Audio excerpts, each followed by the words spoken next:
We're here for the Segway Polo World Championships, and I'm on one of the top world teams, one of the teams that's been, that actually started the sport that we're playing today. Now we've got international committees and about 20 teams internationally, and it's growing faster than any company I ever had. I just threw out a little challenge on email to some New Zealand friends that had Segways and wanted to play the sport. I said, hey, we could beat you. And that's all it took. That's why it's called the Woz Challenge Cup.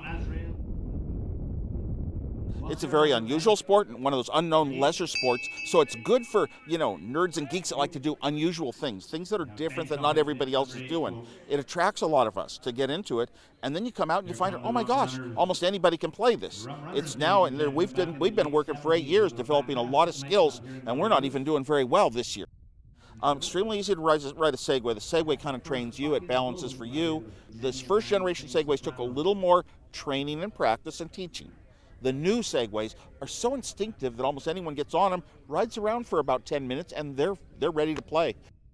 It's a bit of a quirky sport. First of all, you've got to own a Segway, which is kind of expensive. Or you've got to have an organization that sets up some inexpensive rentals to get people into the games. I bring a lot of friends to our matches. They play with us a few times. They love it. But then when it comes down to can they afford to buy the Segway, it's too expensive for some people. I think it just grow internationally in terms of number of teams. Right now it's non-profit. That means for everybody flying here to Barbados for the World Championships, the Woz Challenge Cup, we had to pay our own way. So I think we've got to develop sponsorships and find a way to, the 14 teams in Europe, and there's only 2 here.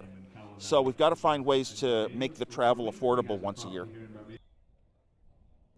As this sport grows and grows, it's almost like Apple in a way. I think, oh my God, it's got my name, and I'm a part of it, and I'm not really that good anymore maybe, and the sport might go on and be real super athletic, but I get my name attached to it forever.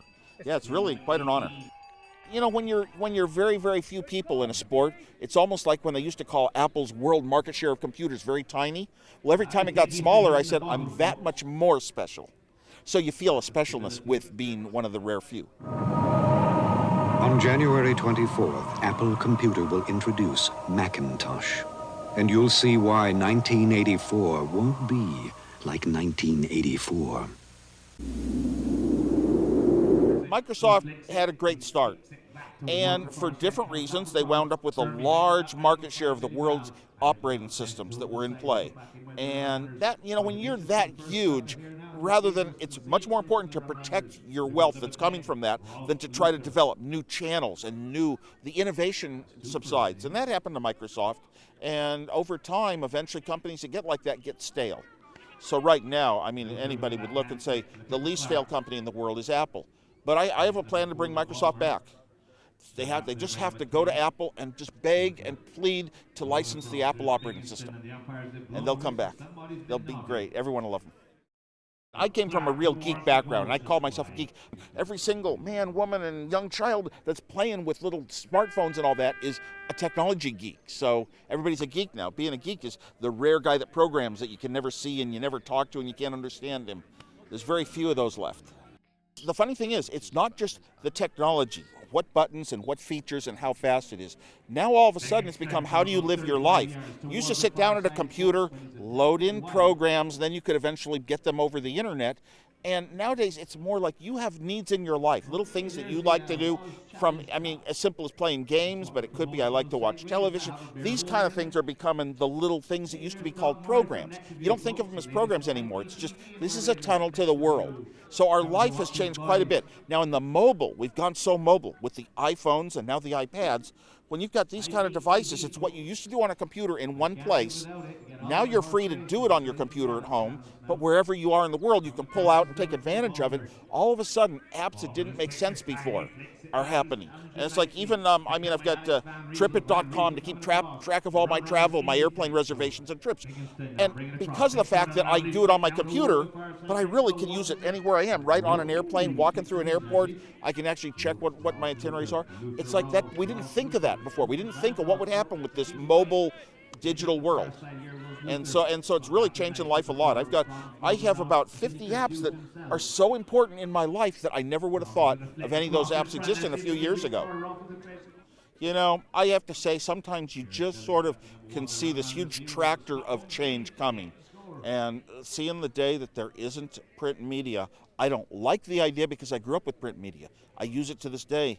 And unfortunately, I can see that it's a possibility in the future. And sometimes you sense a little seed of something, and it grows to totally take over life, and life's all different by the time we get here. Even video and television is going that way towards being all over the web. Of course, at least you got one good use for computers in video, which is the editing job. It's still very, very important, the computers. That's good answer. But how is it broadcast? What are the channels? I think in the end, my hunch is there's a reason that we always had a few big key networks. Now with cable TV, of course, we got 100 of them. We got the long tail. But you've got these big networks that are the important ones you go to, and you don't go to every little tens of thousands of little video sites around the world. You tend to settle down to what a human can do. There's 5 or 10 or 20 that I like to watch all the time. And those are the only ones you remember. Who gets control of those? I think it's going to be very much a world in the end like what we had before. But it's just different people that got established very early into the digital media, especially the internet with high broadband is a key to it. Now, I do regret that a lot of people don't have the broadband needed for video, and the world's changing, and they're partly left out because they can't get it at home. I've been to soccer games in the United States this year, and I love it.